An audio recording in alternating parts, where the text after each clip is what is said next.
2025, the city of Zhengzhou was hit by a sudden, intense downpour, leading to widespread flooding that pushed the city's infrastructure to the brink. The heavy rain arrived unexpectedly, concentrated in some districts with extreme accumulation within a few hours. Streets, underpasses, and entire neighborhoods were swallowed by water as drainage systems failed to cope with the sudden downpour.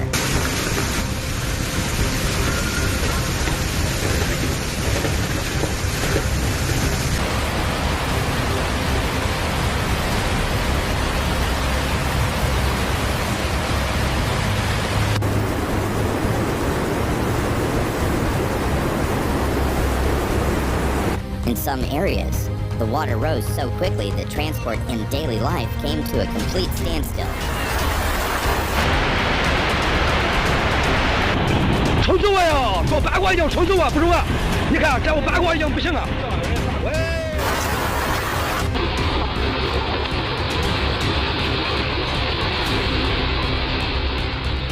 The city's subway network suffered one of the most dramatic impacts. Underground tunnels filled with water, forcing trains to stop and sections of the system to shut down.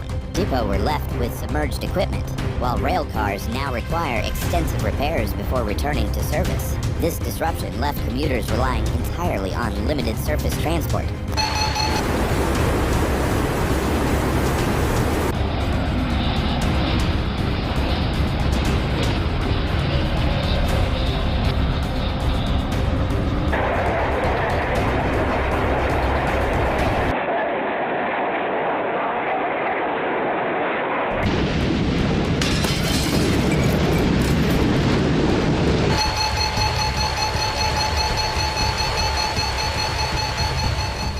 Major roadways were transformed into rivers, cutting off access to business districts and industrial zones.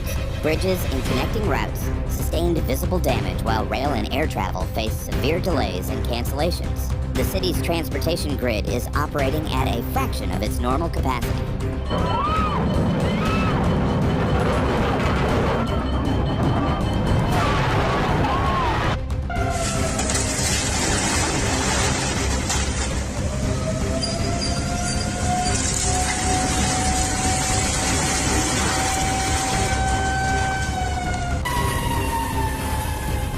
The rain also swamped farmland on the outskirts, with entire fields submerged and embankments weakened. Reservoirs reached critical levels, increasing the strain on water management systems.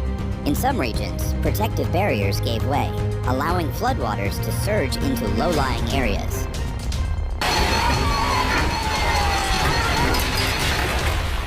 Factories and warehouses in key manufacturing hubs faced forced shutdowns as power and internet services were disrupted. Supply chains slowed to a crawl, and production schedules were thrown into disarray. Even facilities that escaped direct flooding were hit by the citywide logistical breakdown.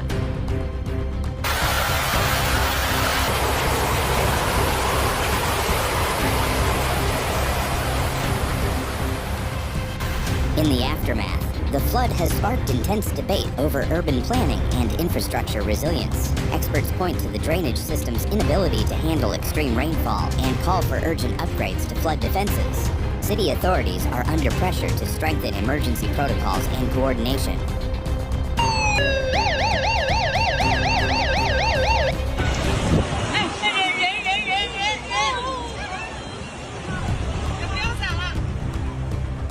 Response teams, volunteers, and military units have been working around the clock to clear roads, pump out water, and protect critical infrastructure. Heavy machinery has been deployed to reinforce embankments, while emergency shelters provide support for displaced residents.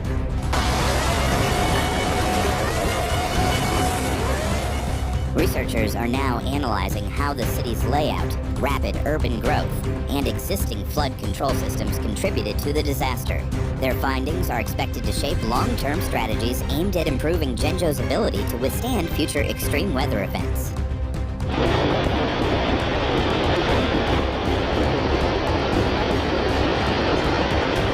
Under the weight of the floodwaters, entire commercial areas have been left silent. Storefronts sit in waist-deep water, merchandise ruined, and interiors coated in mud. Markets that once bustled with vendors and shoppers now stand deserted, with only the sound of rescue vehicles echoing through empty streets.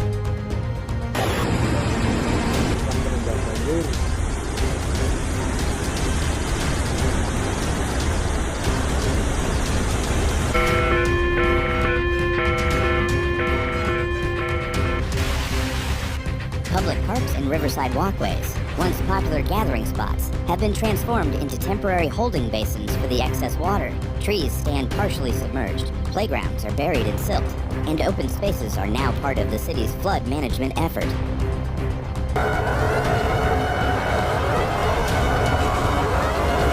As recovery begins, attention is turning to rebuilding not just what was lost, but also how to prevent such a collapse in the future. Proposals range from expanding green drainage zones to overhauling the stormwater network, aiming to ensure the city can withstand the next major downpour without grinding to a halt.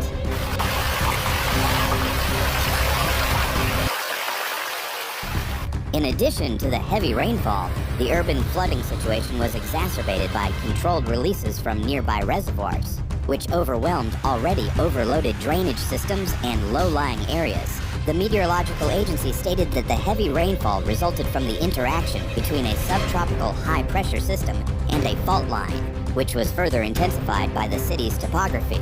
While the main rain band has moved out of Zhengzhou, there remains a possibility of isolated thunderstorms in the coming days, with the sunrise the next day. A clear blue sky once again stretched over the city. Streets that had just hours earlier been raging rivers slowly began to take back their shape.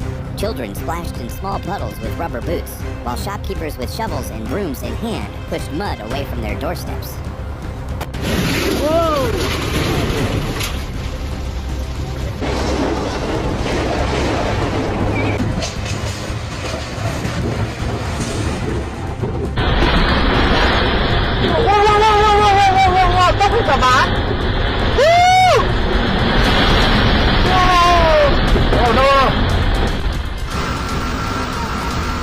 We see cars floating by because people think they can get into that water. Phil Rhodes, owner of Futuramic's Clean Water Center, said.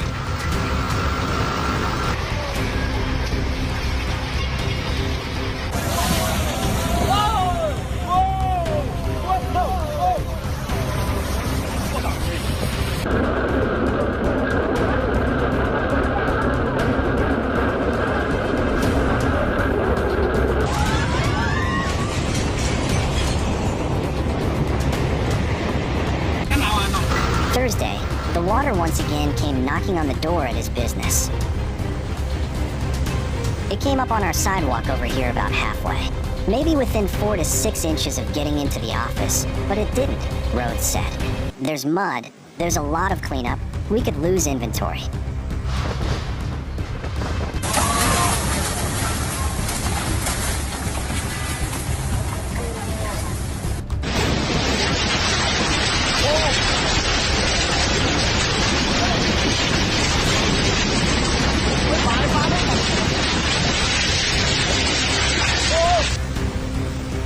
It goes up and down very quickly. You don't have much. You really don't have much notice, Rhodes said. It's a raging river, and then it calms, and then it's just gone. It's a real pain, but we just have kind of gotten used to it, and we're nervous every time we get one of those big storms.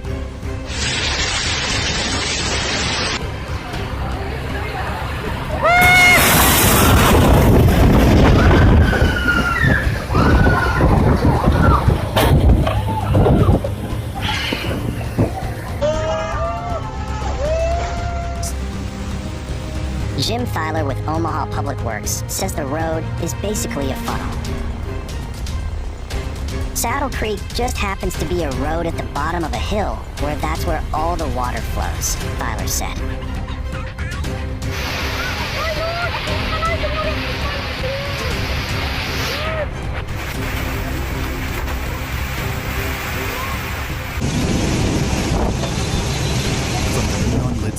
And with a downpour like we saw Thursday,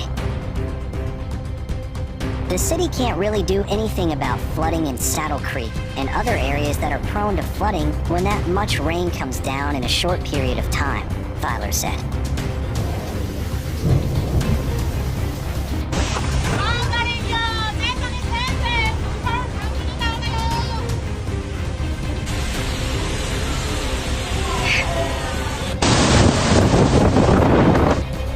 Don't forget to subscribe to our channel to stay informed about the latest developments.